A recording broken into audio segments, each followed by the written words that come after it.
Aniya na mga dagkong balita karong adlaw sa One Mindanao.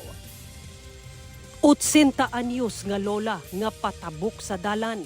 Patay human na banggaan sa motor nga gimaneho sa 14 anyos nga lalaki sa Barangay Bato sa Davao City.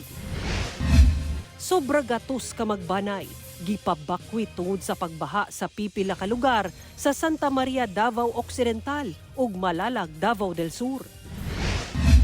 Defense Council ni kanhi Pangulong Rodrigo Duterte nagsumiti na og dokumento alang sa interim release. Nasud nga mudawat sa kanhi Pangulo wala gipanganlan. Tulo ka mananagat nga pipila ka adlaw nga missing sa laod sa Misamis Oriental. Na rescue human na dautan di ay og makina ang ilang bangkak.